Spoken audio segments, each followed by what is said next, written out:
Hello, everyone. Welcome back to the Telos Initiative. I'm Angelo Cole. I'm Chris Vigil. And I'm Matt Maes. Today we are going to talk about self-mastery. Oh, yeah. So, Matt, this being a topic that you proposed, why don't you kick us off?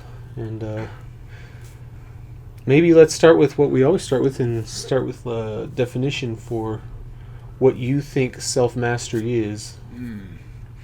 Absolutely.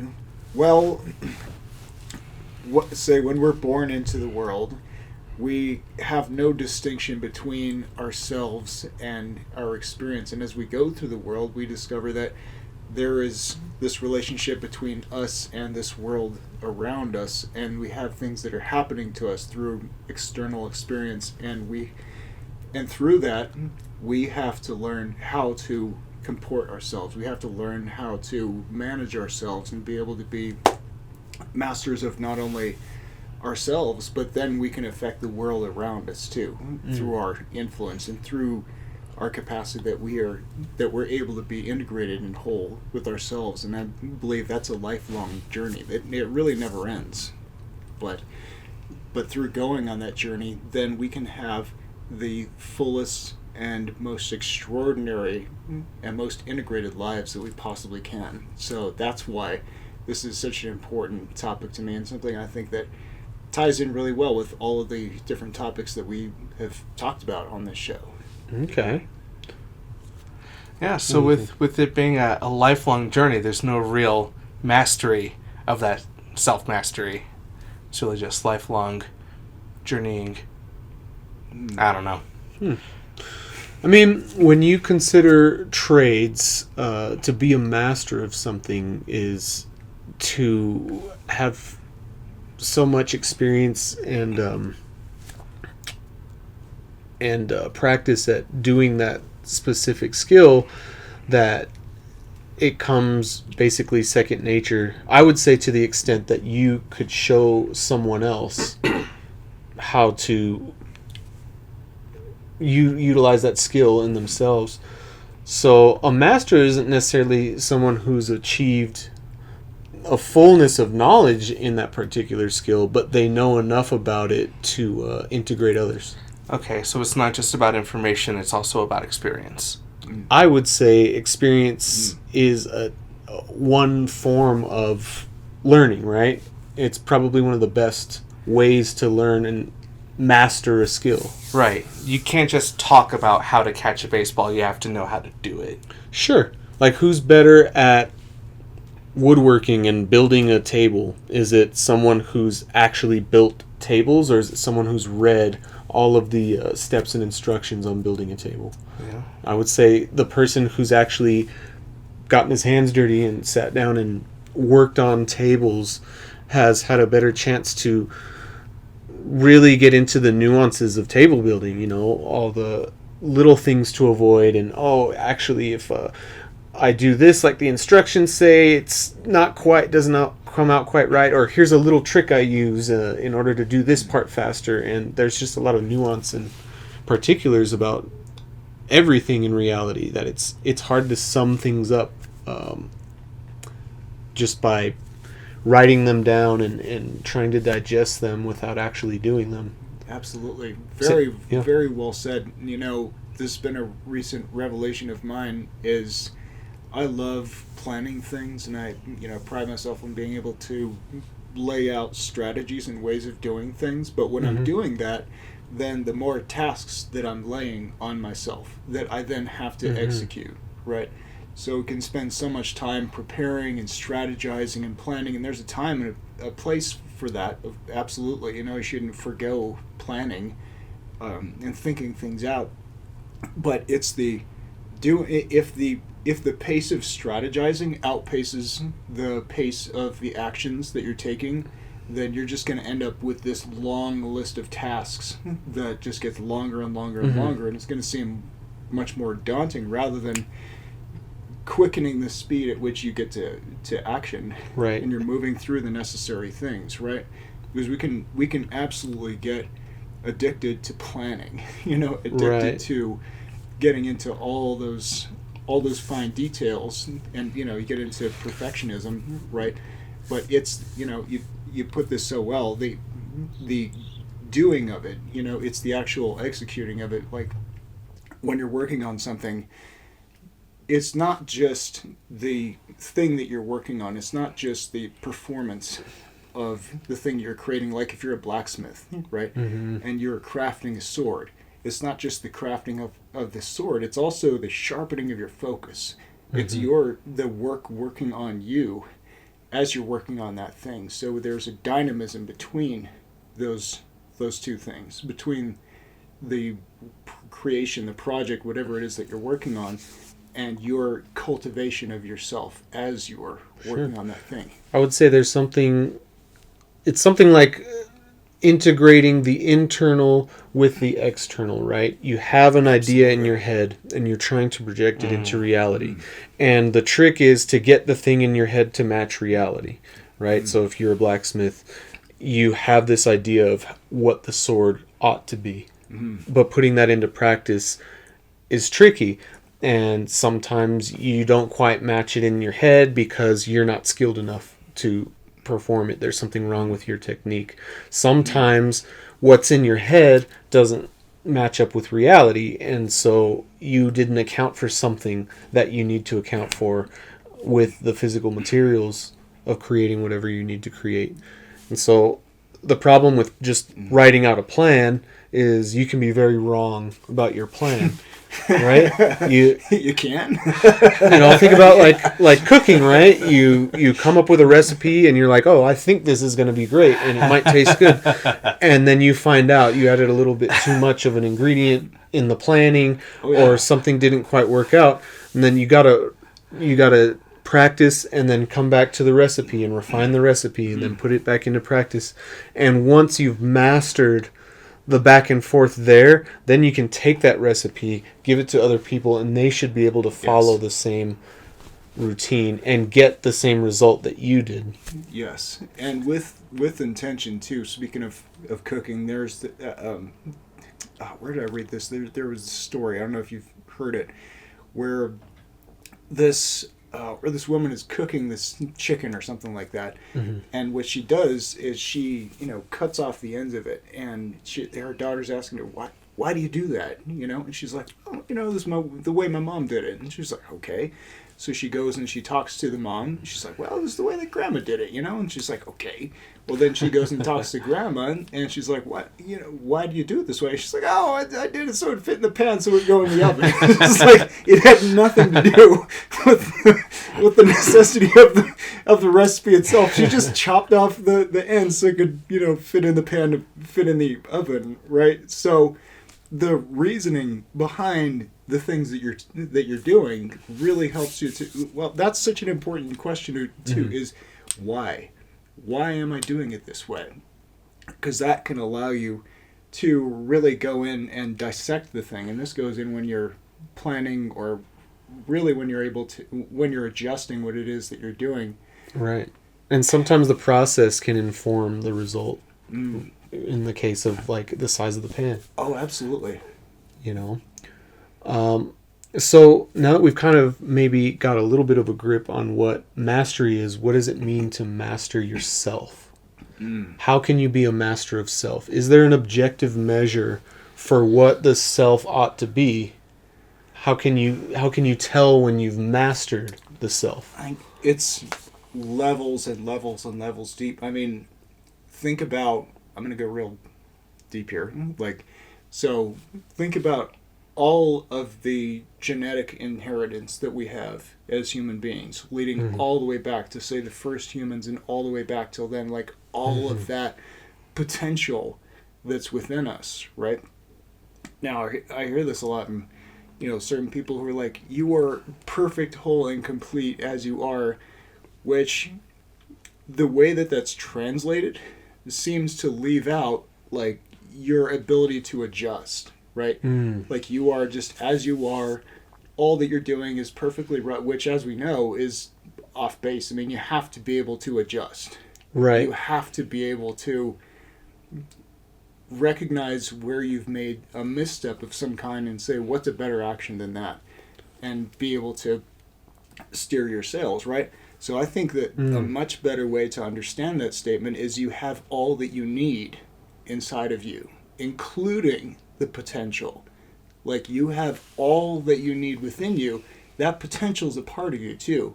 And so when you have this journey of unfolding all that you could possibly be into the world, beyond what you could even perceive as the ideal in your mind. Like, you can do things that continually amaze you, and you say, wow, that came out of me. How could that, wow. Not only did you do it, but you saw yourself doing it. You realized yourself doing it. You say, if I can do that, what else can I possibly do? And you just keep going and going and going on this journey.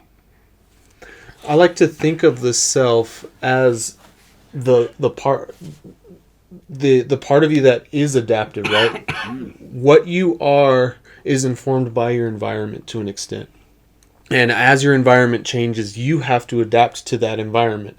And the more you conform to your environment in a cohesive way, the better adapted and better you are for that environment.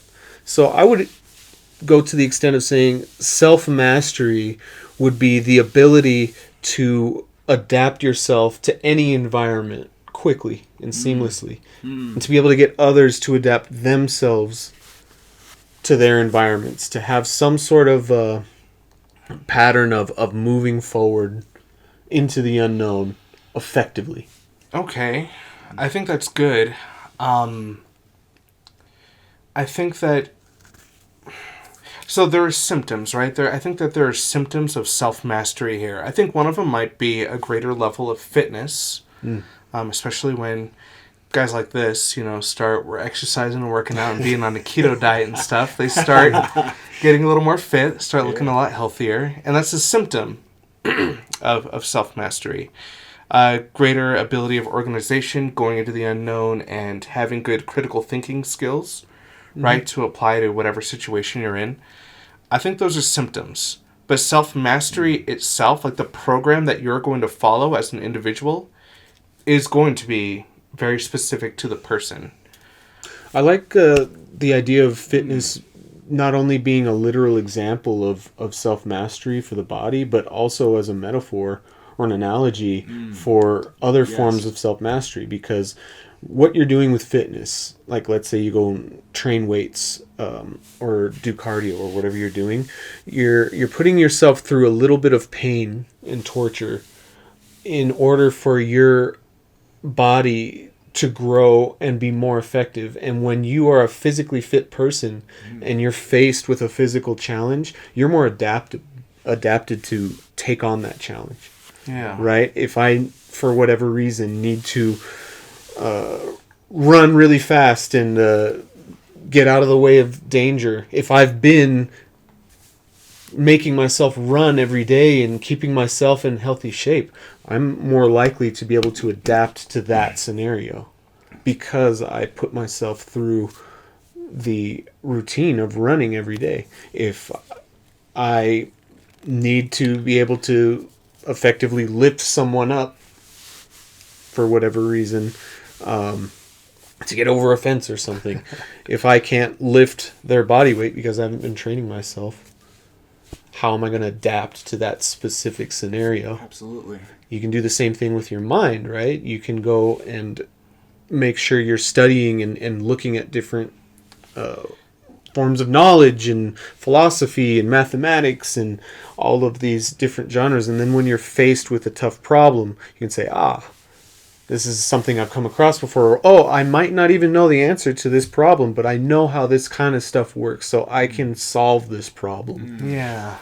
I know where to find the answer. I'm well adapted to these chaotic situations. Yeah, the confidence. And going to the fitness, like the physical fitness example, again, that can have a psychological effect too. Like, I definitely remember when I was, 140 some pounds, whatever, and I did not feel strong. And I really disliked the feeling of not being fit or not feeling that fullness. But having gone to the gym and really been developing myself for a number of years, there's a psychological sturdiness that comes with that too, you know, where it's like, well, I'm not really as concerned about danger around me because I feel strong and I feel fit, and that also carries into the type of tasks that I'm undergoing too. I can feel like, yeah, I'm, you know, I have the heft and the strength to be able to do that. And,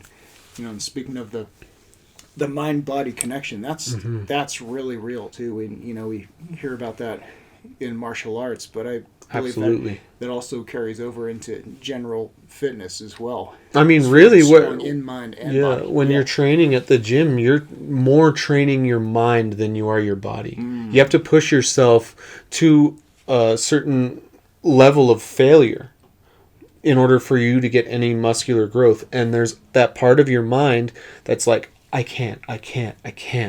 And you have to train yourself to push past that part.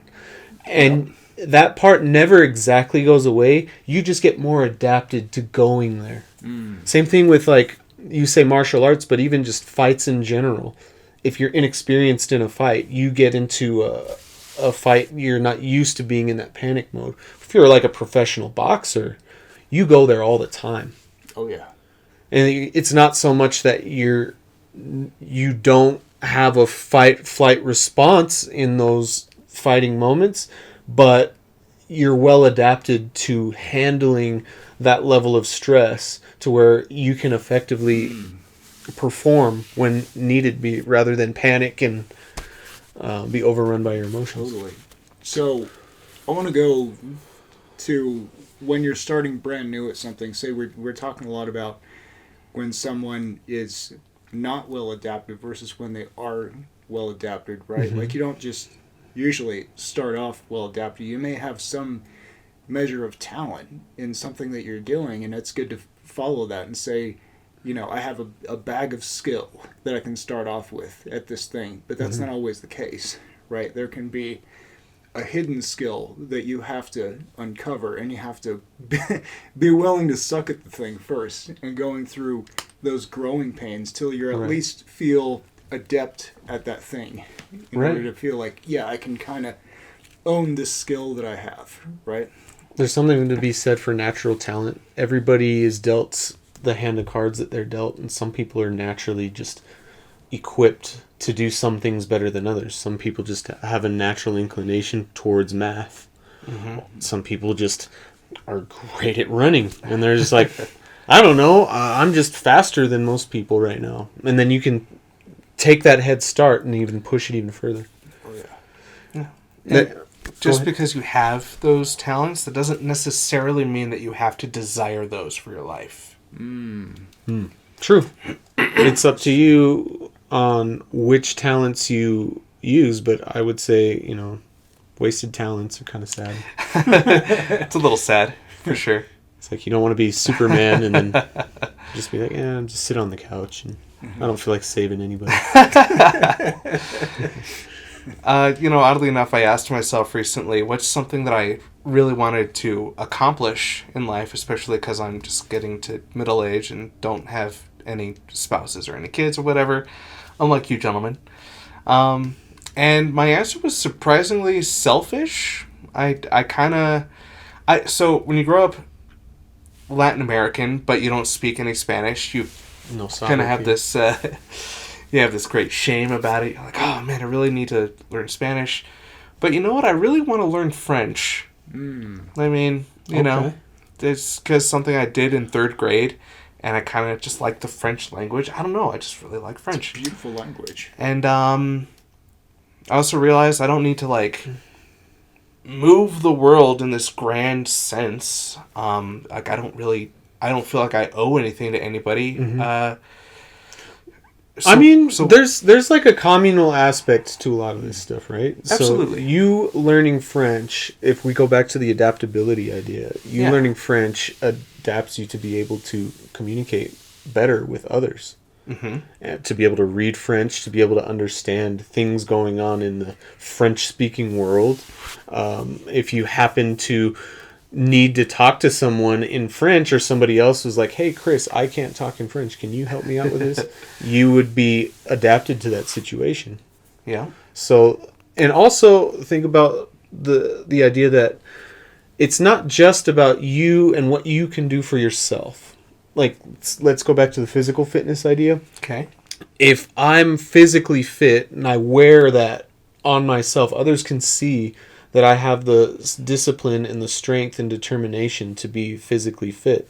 Because they see that in me, then when they need something, who are they more likely going to ask? You know, if a lady needs help moving furniture, are they going to ask the child who is clearly small and probably can't lift something? Or are they going to ask, you know, the guy who looks like he's been working out? Like, oh hey, yeah, no, you're at the top of that list, my friend, for well, sure.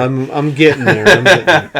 But I mean, that's the thing. It's a communal thing. It connects you more with others, and they're more likely to rely on you in those situations. Sure. Yeah. So same thing with language, right? You're adapted to speak better to other people. Or if you're a smart person and you've demonstrated that in the way you talk and your vocabulary, they're more likely to ask you questions about smart things like, hey, this guy probably knows. Yeah. Hey, I know Chris fixes technology things. Maybe he can help me fix my computer. I certainly don't. So, But I love that. Your gift is something that you can then give to others, too. Mm-hmm. You know, we talk about, you know, success a lot. Like, what's the secret? I think that's one of, if not the secrets of success that they don't say. You know, like what it is that's innately yours, innately your gift, or something that you've cultivated that someone else can have need of that. That when you provide that to someone, then that's of value. Yeah. Then you make a harmonious exchange. It's not some fabricated thing. You're like, well, I can actually do this, and this actually creates a harmonious, good situation for this person. And then there's the interdependence between you. You're giving of your skill, and then that person is hopefully reciprocating in some way that fulfills one of your needs. Mm-hmm. I would go as far as to say that the whole point of self-mastery and learning skills in general is to help you better integrate into your community. I mean, what is the point of just learning things only to keep yourself alive for longer? Like, what's the point of just, you know, if you're a guy on an island, yeah, there's the skill of surviving on the island, but at some point it's just a means with no end. We as humans are social creatures. We naturally are inclined to integrate each other, and we want to work together, and there's a joy in that. Is that what you learned on the island, Tom Hanks? Well, I mean, even in Castaway, Tom Hanks needs to create some volleyball person to commune with. He has to, or else he's lost without it. Yeah. Even to the extent that he's willing to risk his own life to save this volleyball figure. That's how important the communal aspect is, even in a movie where you're a man on. Yeah. It reminds me of that meme where that guy's got a bow tie on and he's like, of course I talk to myself. I need a professional opinion every now and then.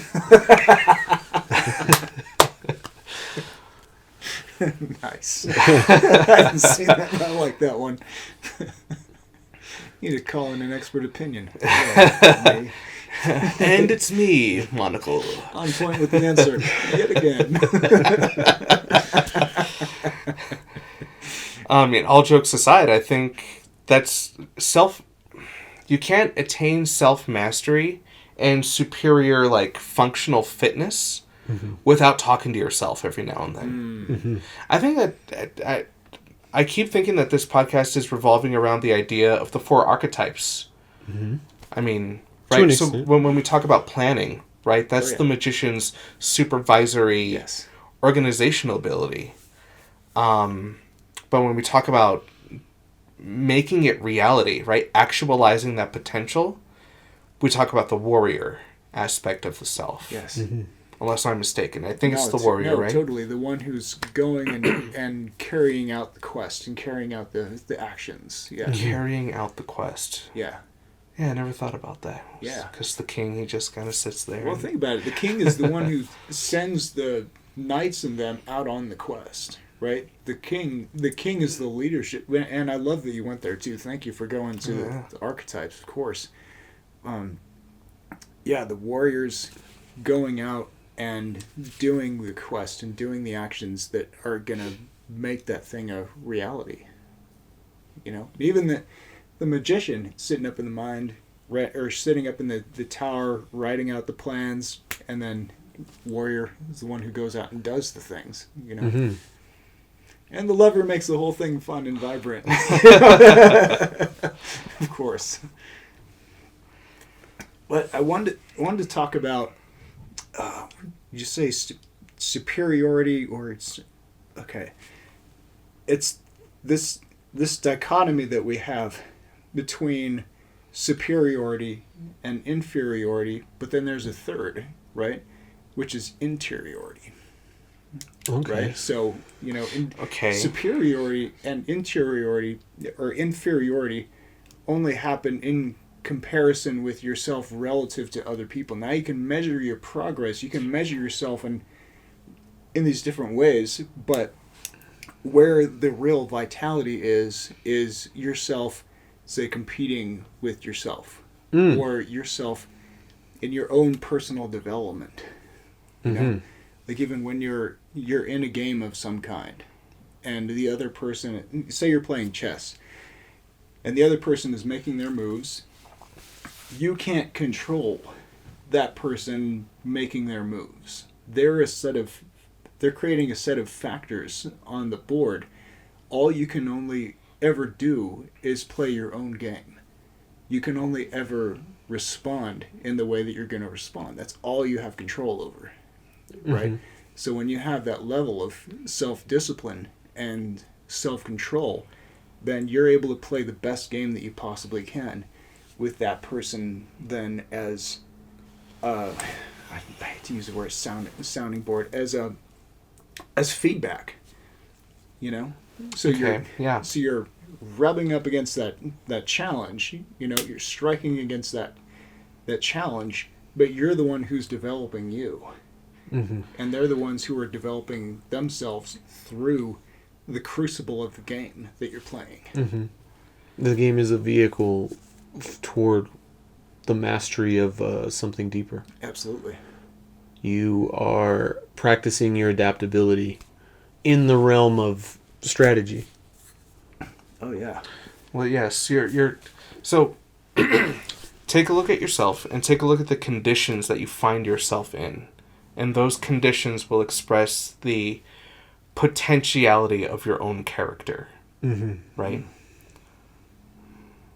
That's right. Okay. Beautifully said. Beautifully said. I like to think a lot of things we do are just practicing this idea of adaptability. Like, let's say you just get really good at chess. Well, chess in the realm of survival isn't really necessary. It's not like you need chess in order to adapt to surviving in nature necessarily. It's something. Well, it's something you do. It's almost practicing a form of thinking. It is. Yes. You're practicing, like, coming up with ways to move several steps ahead, and you're like expanding that part of your brain.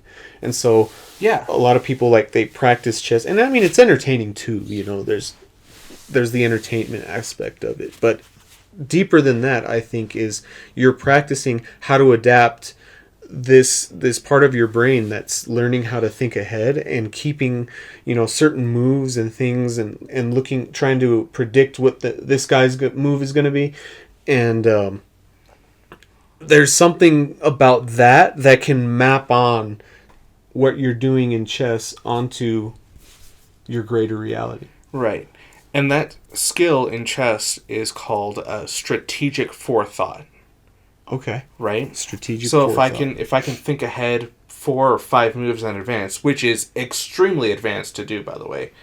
I think in my day, I've managed like 1, maybe 2 moves ahead. It's been a long time. But yeah, so if you have that skill in chess, you can actually map that out into real life all the time. I mean, it's chess is always about taking the resources that you have currently, right, on the position on the board. You might be down, I don't know, a bishop, right, a knight, or several pawns. And that mentality does come out into real life. You realize, okay, so these are the resources I have right now. I can expect these resources later. But in the meantime, this is going to happen on this day. It's just organizing your life on a calendar, right? That helps. Kind of like how playing video games, like video games aren't necessary for survival, right? Mm-hmm. But if you play enough video games, your reaction time can improve. Yeah, video games are kind of like... It's a form of being able to test something out in a virtual world without actually putting any real risk into the thing. In a weird way. And that's kind of what imagination does too, right? If you're able to kind of imagine a scenario in your head and then what you're imagining actually maps onto reality, you're able to play out a scenario without really taking any actual risk. In fact, I think that's probably a good reason why imagination potentially evolved. Oh yeah. Have you guys seen the show Queen's Gambit by any chance? Oh yeah, No. definitely. Yeah. Okay. Well, it's about this girl who she ends up being a chess prodigy, right? Starts from a very young age, and she learns from this guy in a boiler room in her, girls' her orphanage, right?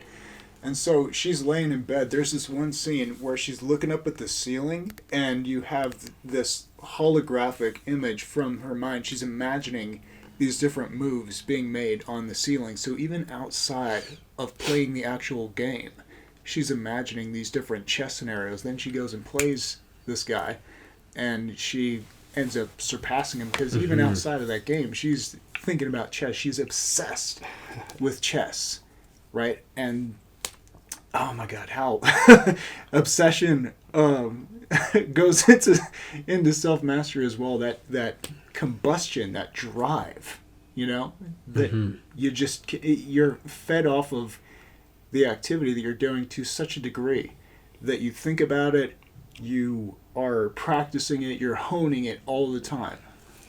So you're gonna get so much further than someone who just does it casually or is resting on their laurels. They might think that they're very talented. Indeed, they might be very talented, but you have that velocity, you have that rocket ship of obsession going for you. Yeah. I was thinking of stances. Like in martial arts, I was specifically thinking of jiu-jitsu. There's certain positions that are optimal for certain scenarios, right? Okay. There are some basic phases that you go into, like mount or side control or, different things like that, to where there are optimal things that you can do from there. Or if you're in one of those positions, you want to get into a more optimal position to get yourself out. If someone's mounting you do this, then you do this. I was even thinking about like general fighting stances before you've even gotten into the fight, right? You want to get into a position that makes it the most adaptable or the most optimal for you to face whatever's going to come at you. Right? So, and the same thing goes with chess, right? You have certain opening scenarios that people memorize, right? You have, the Queen's Gambit, or you have, like, the London system, where you kind of set up your pieces, and they're supposed to be set up in a way where you have optimal offense and defense, and you can play that system effectively against different scenarios. And I was just thinking about different forms of optimal positions, right? Like, I think in maybe it's Tai Chi or something, you kind of like have this general space stance that you get into before you kind of like move into these other ones. Trying to think of another one. Maybe when you're playing pool, there's like an optimal position to hold the cue. Yes. So that you can hit the ball properly wherever you're standing or something. Now you're in my zone with the pool. I like to tell people having your stance together in pool is at least like 50% of your game right there. Because when you're set up and you have this almost lunge with your legs and you're as low down as you can be comfortably to see at eye level with the pool table, with the cue, and it's almost like looking down the barrel of a rifle. And it's that aiming, right? When you have that optimal. You have optimal, yeah. So when you have your resting hand set up, like there's a tripod, I don't know, if you're watching video you could probably be able to see this, but like the tripod, right? Like that. There we go. So you have the cue going through here. You have your arm like this. On the back. So it's like a pendulum like this. So you can just easily, like that, and hit the ball and just master that smooth motion like that. Then all you have to do is worry about aiming. I mean, from there, if you have your stance together, then you don't have to master that anymore. So and it becomes second nature. You can almost turn on autopilot once you've kind of mastered the initial stance. Yes. And everything after that is kind of same thing. You ever notice when you're driving? When you first are learning how to drive, everything's new. And so it's like, oh God, I'm going to hit the curb. Oh, my foot needs to go here. Wait, should I put 2 feet down? Like you're trying to master all these things at once. But at some point, you get so good at it that you can drive and get to your destination without thinking about driving at all. And you'll be like, oh man, I don't even remember. I was like totally in my head the whole time. But I'm like, taking all these turns and everything. Automatic. But it's so ingrained into your mind that you can put the mental energy towards other things. Yes. So it's automatic. Automatic. It is. Right. Even another one's like playing guitar, right? At first, it's like learning all the chords really hard. My fingers hurt. I got to learn how to strum properly. It feels weird. My hand. These things are awkward. And at some point where you kind of get everything going, you're not even thinking. You know exactly where that note is. Like, A minor, G. And you're just... Oh, yeah. And then you can put that mental energy towards actually coming up with some musicality. Absolutely. In the song. You could create your own music intuitively without having to literally think of the note. Yeah, because you have built up those skills. Like, we think of the skills as building up a pyramid. Right? So we have skills stacked on skills, stacked on skills, stacked on skills. So if you're just starting out and say you're playing guitar and you're learning how to play guitar, you want to learn, something basic like how to strike the chords properly or how to how to hit those notes, something easy. So then you do that for long enough, then that skill gets baked in. Now you can move to a more advanced skill, and you can do that until that becomes second nature, and then you start stacking those up, and then then you don't have to worry about learning all of these skills all over again. You can focus on something that's really what you want to be focused on. Yeah, like, I know how to... I'm very good at timing. I know how to...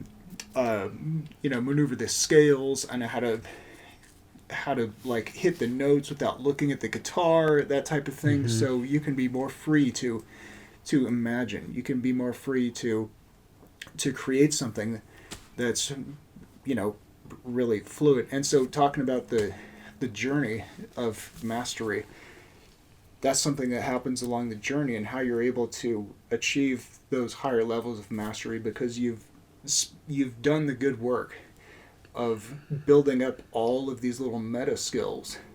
That's why when basketball players, some of the greatest basketball players talk about like the fundamentals, like master the fundamentals, right? If you get those really down pat, if you know how to move right, you know how to switch balls from this hand to that hand, and how to shoot from over here and over here, and your footwork and all those type of things, and you see other players doing all this, trying to do this fancy shit, but they don't have all the fundamentals down, and you have spent all that time mastering those grounding skills, and all of that stacks up over time, and then it's really the person who has the fundamentals most well together that is going to end up succeeding in the game.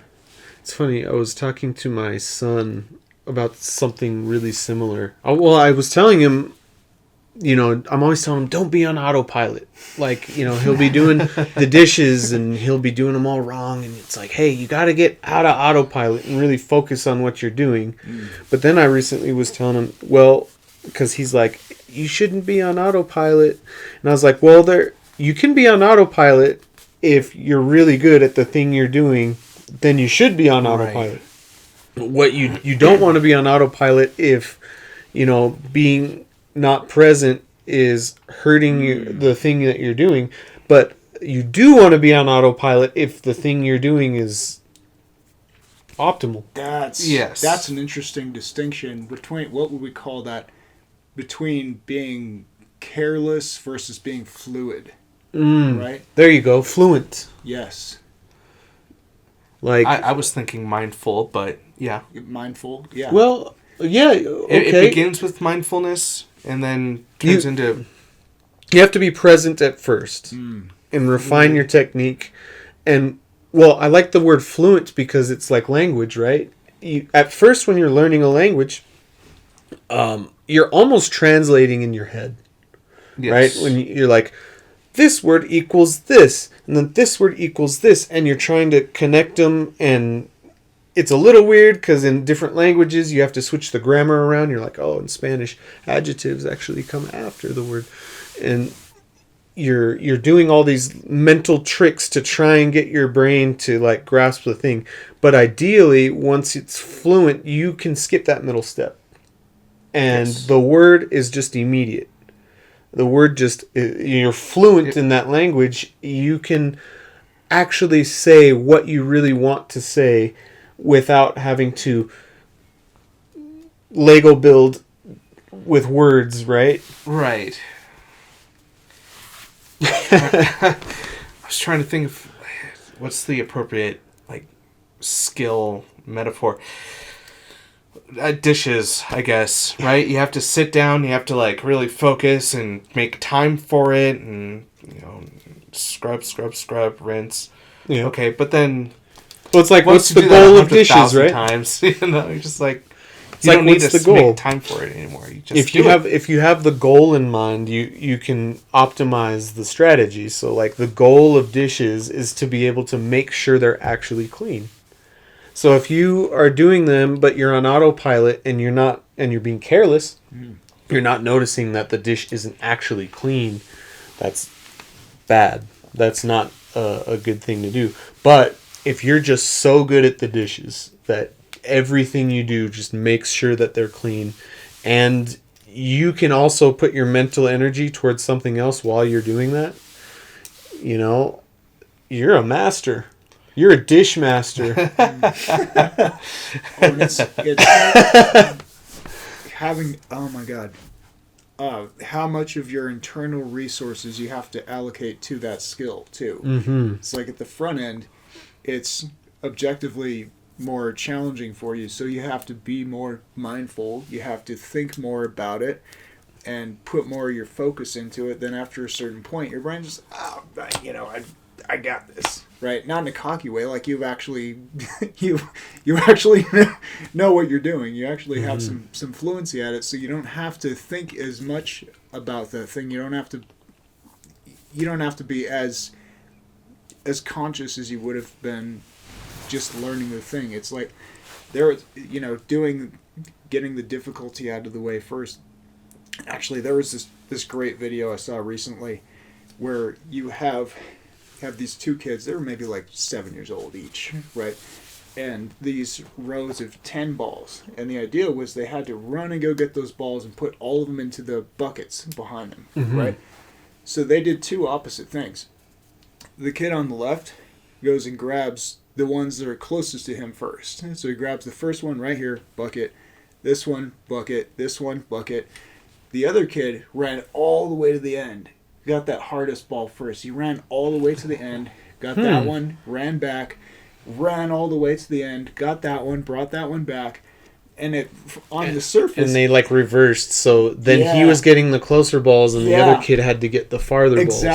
Exactly, because he chose to do the harder thing first. So that kid who started off doing the easy things, the task got harder and harder and harder for him because he had to keep running further. Whereas the other kid got the hard work out of the way first, and then he just ended up working his way back to where he got to that last ball. It was just, boom, straight in the bucket. And he ended up timing a little bit faster than the other kid. Interesting. That's pretty cool. You know, I was thinking about IQ. And there's two forms of IQ. There's crystallized IQ and there's fluid IQ. Okay. And your crystallized IQ is things that you've learned specifically and memorized for studies, you know, like dates in history or like, you know, this specific equation for this specific pattern. And it's things that you've just stored up in your brain over a span of time, but they might not translate if you hadn't memorized them. Like, let's say you're adapted to writing really well in English. Well, you test kids from another country that don't speak English. They're not going to pass that IQ test because they don't know the language. They're not adapted to that specific scenario. Okay. But fluid IQ is adaptable. It's your adaptability to different scenarios, and you can test fluid IQ anywhere with any age at any time. It's just pattern recognition. And so your crystallized IQ is all dependent on your level of education and how much you've memorized. And your crystallized IQ you can improve across time, but your fluid IQ is ingrained in you. Your fluid IQ never increases. It only decreases as you age. Okay. I don't know if that's 100% true. Like, maybe you can try to exercise your fluid IQ, but generally that's something that we're born with. Like, some people are naturally better at pattern recognition and fluid IQ than others. Like, it's just the hand you're dealt with. Some people are just smarter to some extent. But it's a different type of smart because, you know, you could have learned a lot of stuff in school and have a lot more crystallized IQ than this guy. But if this guy had the same opportunity that you had, he would be ahead of you.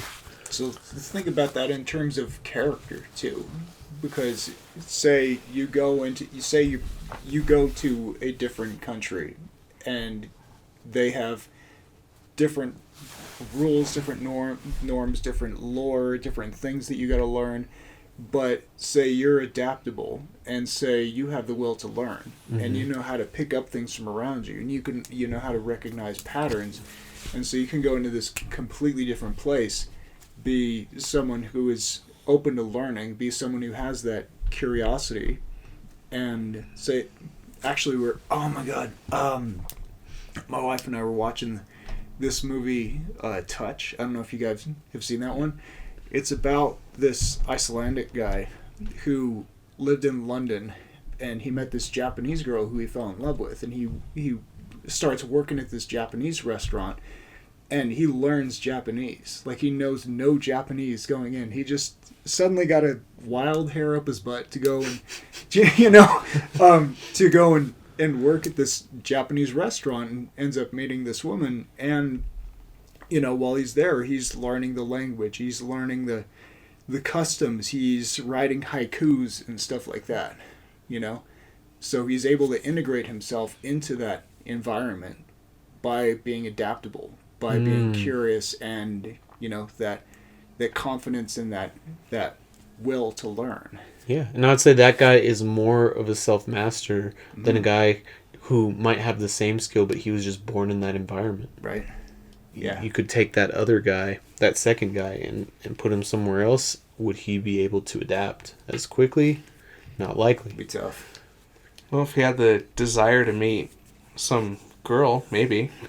Right? So. The things we do for love. That's right. Dude, learn Japanese. Straight up learn Japanese, right? Yeah. That takes us back to like that idea of the lover being like the fuel. Right. Like the passion drives you, puts you on the path, and gives you energy to get towards the goal. And so if you can orient the passion with the goal in mind, you're unstoppable. Oh man, you're a force. If they're pulling in opposite directions, then you've got an issue, right? Yeah, you gotta bring those two together. The sword and the rose, man. Yeah. All right.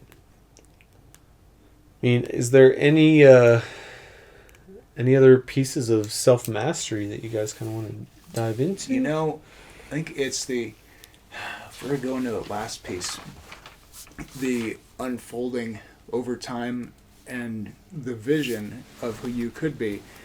Say you are who you are right now, but you are also who you could be in the future. And say that version is invisible to people around you. Unless you have someone who's perceptive to your potential, someone who has that insight into who you could be. But I would go as far as to say who you ought to be. Who you are. Because who you could be a bad thing. You could be a drug addict. No, good point. Good point. Okay, let's say the even more evolved version of yourself, right?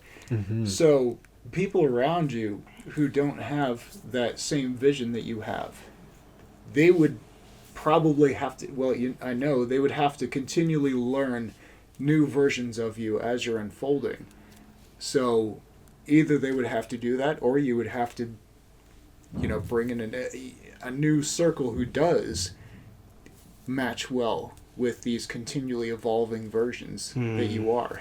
So whereas it can be to say sometimes the people who have met you most recently know you better than the people who knew you previously and have seen, but not really paid attention to or acknowledged or understood your evolution over time. It can be completely invisible to them. They can think of you as that same exact person when you're like, no, man, I'm me now. Of course I grew. Of course I hope I would have changed over so many years, Well, I like to say change is inevitable, but either you take an active participation in how you change, or you let what happens.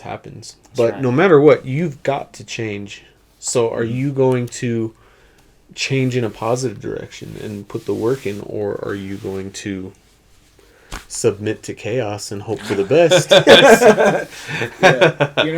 When this is a great thought experiment I like to go to, is because I've had to let a lot of things go over my life, and I've had to make a lot of evolutions, right? And I can look back at that and say there used to be a time where this was true. And the fact that it's no longer true, and it never has been true since, right? It's like I used to be a smoker from 18 to 30 years old, more on than off, and I tried to quit multiple times, and I got to that one point where I'm like, damn it, no, I'm done.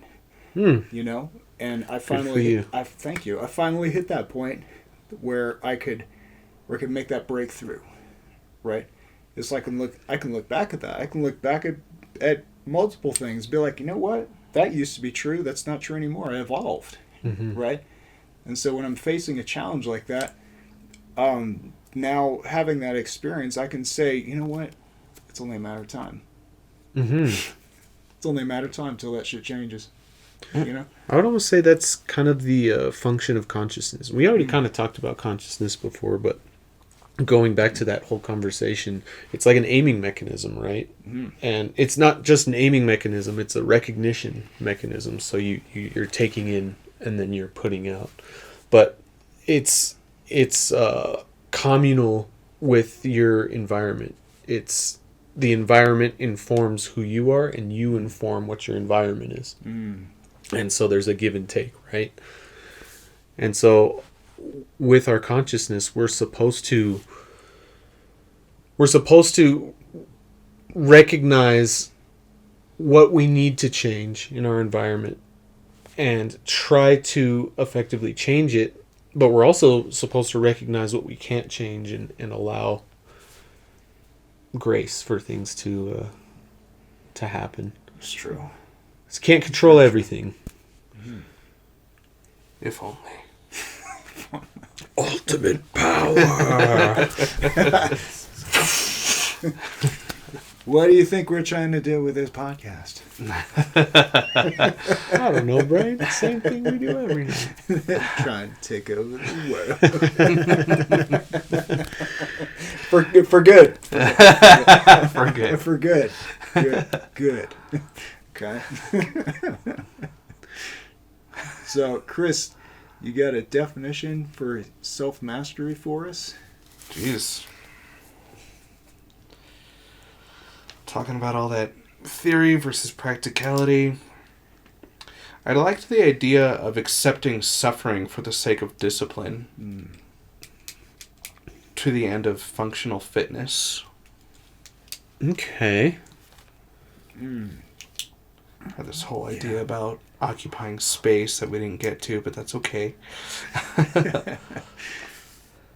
All right.